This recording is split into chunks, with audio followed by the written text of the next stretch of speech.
champion régional 2024 de duathlon et nul autre que...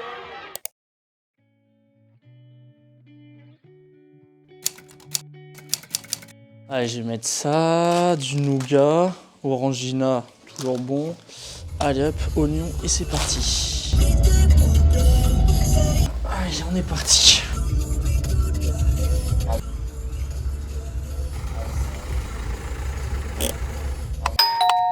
C'est qui encore? C'est qui Tango là encore? Non,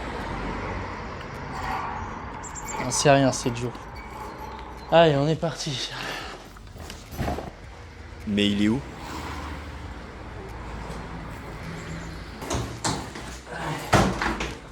Mais qu'est-ce que tu fous là? Bah, qu'est-ce que tu fais ce week-end? Bah, je vais faire 2-3 heures de course là, comme tous les dimanches. Hein. Putain, mais t'as pas vu ce qui se passe sur Périgueux? C'est un truc de barjot, hein. Je crois que là, c'est limite les JO avant l'heure le truc, hein. C'est barré de partout. Mais attends, mais c'est quoi que tu me racontes? Déjà, il y a combien de kilomètres et c'est quelle course? La course? Bah, la course... Ouais, c'est un trail. 27 km, c'est parfait pour ton entraînement. T'as raison. En plus, c'est plus sympa que de courir tout seul. Ouais, t'as raison. Et puis surtout, ça me fera une vidéo en plus. Déjà, et t'inquiète pas, les inscriptions elles sont sur place, tu vas pas être gêné.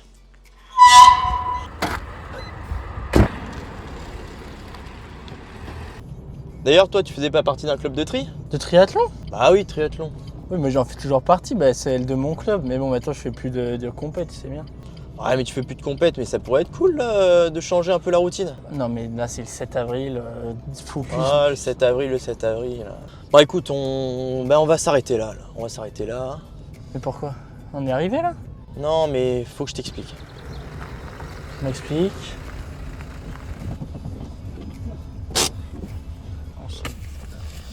Ouais, bah écoute, j'ai vu avec la présidente de ton club. Vivi? Ouais, Vivi, ouais. Bah écoute, on s'est organisé avec elle, tu vas participer au duathlon de Périgueux. Hein? De quoi? Le duathlon de quoi? Mais c'est pourquoi le Laurent là, c'est quoi? Non mais écoute, on a tout fait, là maintenant c'est bon. Le vélo, on a tout pris. Tu seras sur la ligne de départ. C'est quoi ce bordel?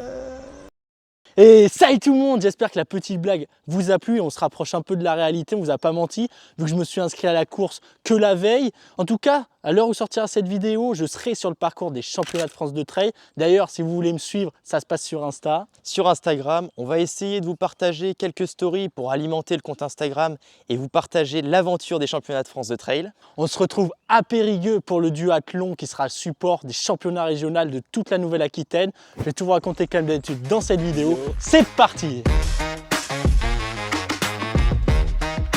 Allez, on est ici à Périgueux pour changer d'air avec ce duathlon, support comme chaque année des championnats régionaux de la Nouvelle-Aquitaine, une grosse densité donc avec des athlètes venus de Bayonne à Poitiers, en passant bien sûr par Bordeaux et Limoges. Bon voilà, on est à 4 heures du départ et ce qui va être chiant dans ce genre de course, duathlon ou même triathlon, c'est qu'on va devoir arriver 3 heures avant le départ pour une chose, c'est-à-dire mettre le vélo dans ce qu'on appelle le parc à vélo, tout simplement parce que dans ce genre d'épreuve, toutes les courses de l'après-midi, donc je crois qu'on est 4, doivent mettre le vélo dans le parc à vélo en même temps.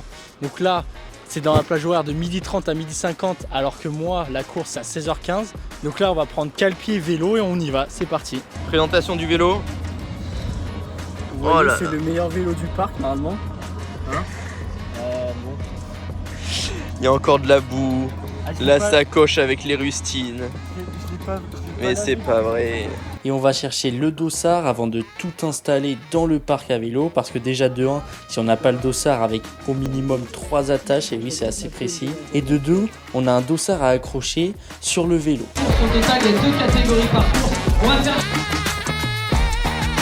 Et une fois tout bien installé dans le parc, il ne manque plus qu'à attendre pendant encore 3 heures, à regarder la voie ferrée, ça va être vraiment très passionnant, vu que ma course est comme d'habitude la dernière, avec un départ à 16h15 prévu. Heureusement qu'il y a quand même 3 courses avant pour s'occuper.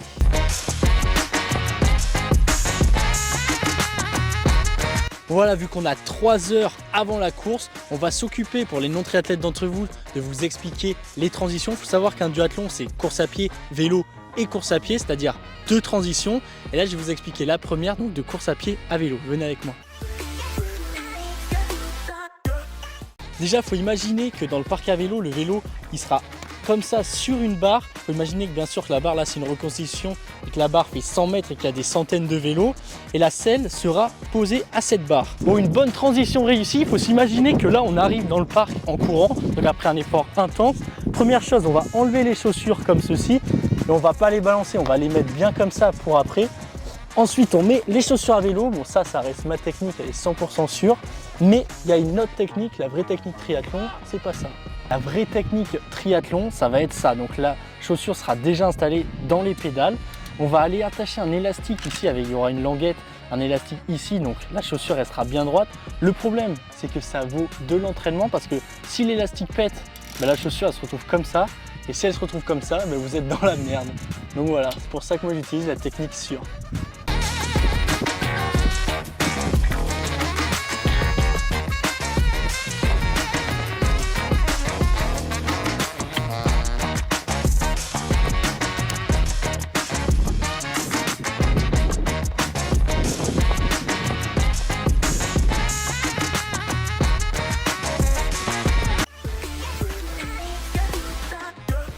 Voilà, on est à la deuxième transition, donc du vélo à la course à pied. Donc là, il faut imaginer qu'on arrive à pleine vitesse en vélo. Et donc 200 mètres avant la zone de transition, on va penser à décratcher la chaussure, mais sans l'enlever de la pédale. Comme ça, vous n'aurez plus à vous occuper de ces chaussures de vélo. Vous descendez, hop, vous allez à la barre de vélo pour l'attacher au niveau de la selle. Comme ça, vous avez le champ libre pour attacher vos chaussures. Vous enlevez le casque que je n'ai pas et vous tournez le dossard et c'est parti.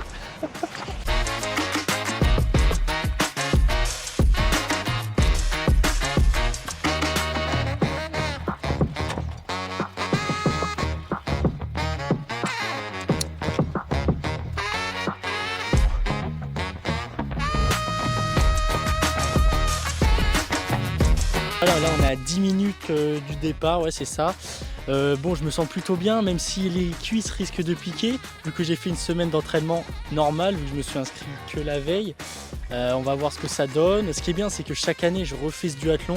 L'année dernière, j'avais fait 16e, il y a 2 ans, j'avais fait 21, il y a même 3 ans, j'avais fait 50e. Donc on va voir les progrès encore comparé à l'année dernière. Ça va être cool, allez, c'est parti. Et oui, on est à quelques minutes du départ et on va partir pour cette première partie de course à pied avec 5 km, avec une boucle de 2,5 km bien plat et ensuite 2 petites boucles de 1,25 km avec quelques tournants à 180 degrés, de quoi quand même faire mal aux pattes. On est maintenant sous les ordres du start. Au titre de champion régional 2024, messieurs, attention pour le départ.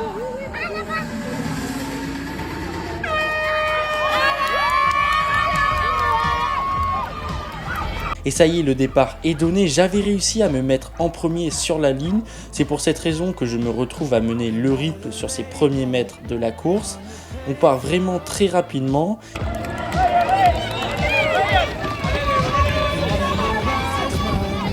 Et sans que je m'en rende forcément compte, sûrement dû à l'adrénaline du départ, vu qu'on est là à une allure de 2 minutes 45 par kilomètre, soit du 22 km/h.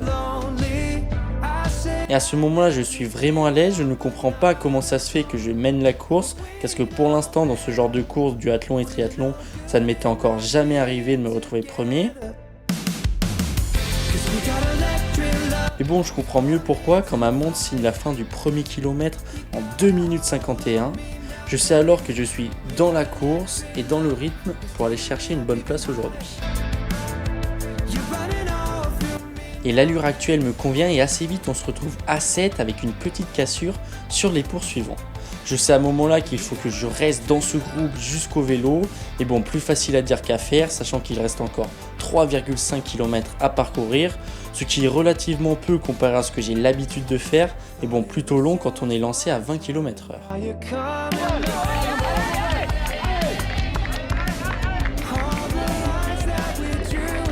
On revient plutôt vite sur la ligne de départ pour entamer les 2 petites boucles d'1 km 25, mais avant de l'entamer, il faut remonter sur une petite portion de faux plat montant avant de faire demi-tour sur l'autre voie. Et on voit bien que j'ai vraiment du mal à suivre sur cette portion qui monte légèrement alors que normalement c'est là que je devrais être à l'aise. Et on voit tout de suite un trou qui se forme petit à petit avec le groupe de devant.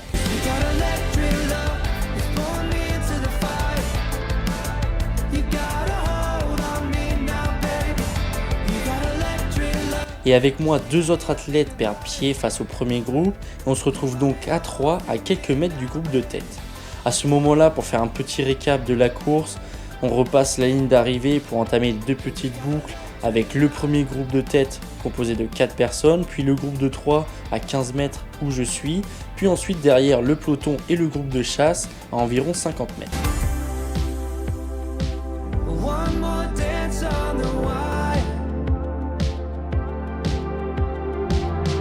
Et on passe ainsi le 3000 mètres en 8 minutes 58, donc à une allure vraiment intéressante.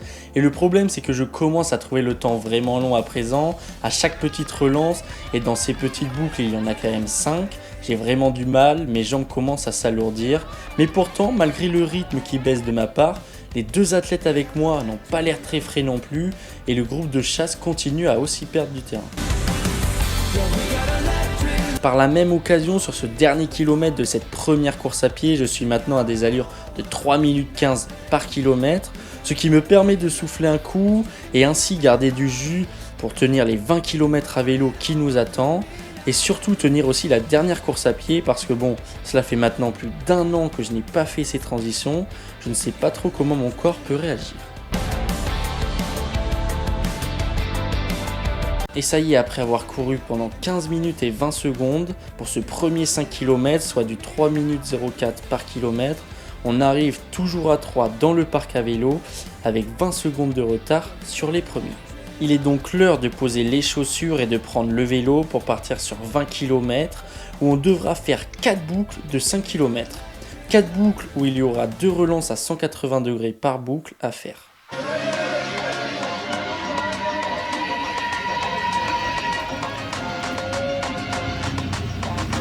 On se retrouve à 3 comme sur la course à pied, on essaye maintenant de tout donner pour revenir. On rattrape même un concurrent qui était dans le groupe de tête qui semble soit avoir des crampes, soit avoir un problème mécanique. On se retrouve donc 5, 6 et 7e. Le problème c'est que derrière nous, on voit en prenant les demi-tours qu'à seulement 20 secondes, un groupe de 20 athlètes nous pourchasse. Ils roulent beaucoup mais alors beaucoup plus vite que nous. Allez les gars, allez on revient, allez. Allez les gars, on va revenir, allez. Pour résister à ce groupe, on donne tout ce qu'on a, mais on se fait rattraper petit peu par petit peu, inexorablement. Et c'est pour cette raison que le vélo sur des routes bien plates comme ça, je trouve ça vraiment dommage parce que face à 20 athlètes bien organisés, tu ne peux absolument rien faire quand tu n'es que 3, surtout grâce au phénomène d'aspiration qui sur terrain plat est juste incroyable. En effet, on est, je dirais, ici à 45, voire même des fois 50 km/h.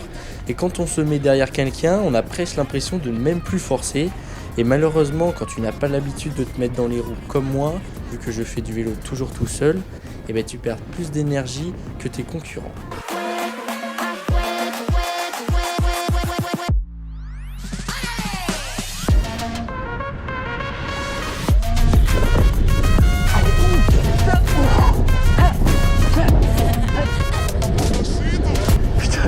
Allez, putain, je suis mort, il reste encore 3 tours, je suis putain. Allez. Et comme on s'y attendait, après avoir résisté 2 tours, on se fait rattraper par le groupe de 20 et tout de suite on voit un changement d'allure. On va beaucoup plus vite et en plus en se fatiguant beaucoup moins. Je reste ainsi au chaud dans ce peloton pour me reposer un peu avant la deuxième course à pied qui se rapproche. Et je vous avoue que c'est assez impressionnant d'être ici à 50 km/h dans un peloton, vu que là on est à 10 cm les uns des autres. On se touche à chaque tournant et là il faut être bien adroit sur son vélo.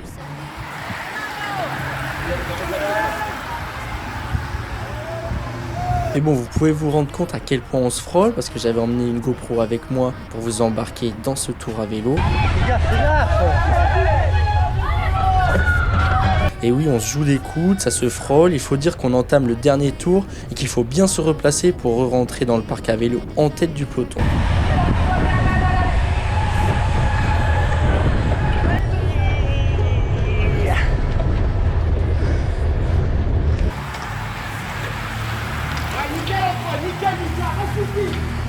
Et à un moment, on entame le dernier kilomètre avec la petite remontée sur le pont. Et de nouveau, ça attaque. Et je vais répondre à cette attaque en remontant tout le peloton dans un petit espace, ce que j'arrive à faire.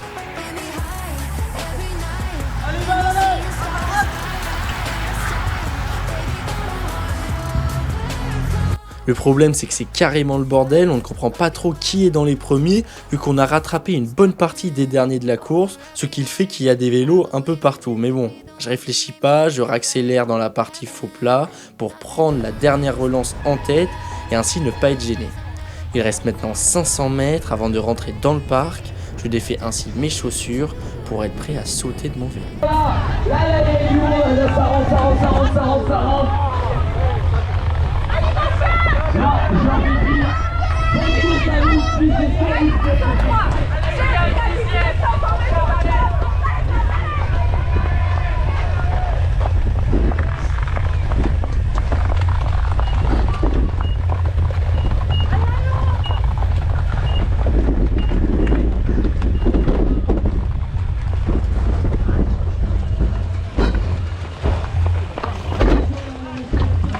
Voilà, on entame la deuxième course à pied et on est revenu sur place parce que malheureusement je n'avais aucune vidéo de cette deuxième partie.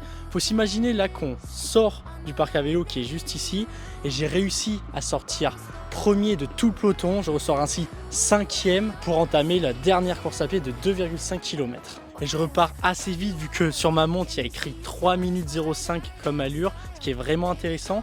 Et je mets un peu tout le peloton d'accord vu que je me retrouve à 20 mètres devant tout le monde. Et voilà, et on arrive à nouveau dans ce parc à vélo pour faire le tour et entamer la dernière boucle de cette deuxième partie de course à pied. Et j'essaye d'en remettre une couche, j'ai toujours 30 mètres d'avance, mais ça commence à être compliqué.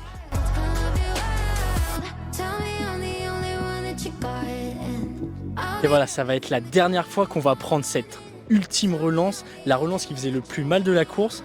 Comme vous voyez là, on est en descente et là on fait le tour du plot qui était là pour remonter et là les cuisses commencent à vraiment piquer. Mais bon, j'entame une ultime ligne droite où j'essaye de garder cette 5e place même si l'allure commence à descendre autour des 3 minutes 20 au kilo. Mais bon, après c'est pour tout le monde. Je vois aussi que les 4 premiers sont trop loin devant et que je n'arriverai pas à les rattraper. J'entends ainsi Léo Star des Tritons Meldois qui comme chaque année remporte cette course. Quant à moi, j'arrive 1 minute plus tard après avoir fait le 4e meilleur temps de la course à pied en 8 minutes 30. Je termine ainsi à la 5e place de ce championnat régional de duathlon en 54 minutes et 13 secondes.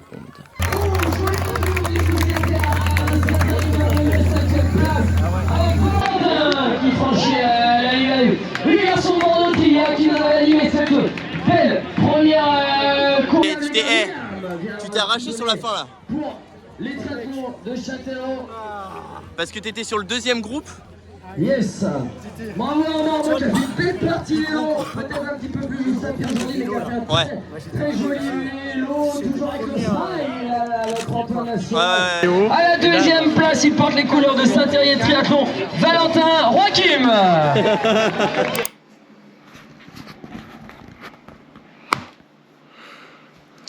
Joachim. Voilà, j'espère que ce format duathlon vous aura plu. En tout cas, comme d'habitude, n'hésitez pas à vous abonner et à laisser un commentaire pour nous soutenir. Nous, on se retrouve dans 15 jours, comme d'habitude, pour une nouvelle vidéo. Allez, ciao!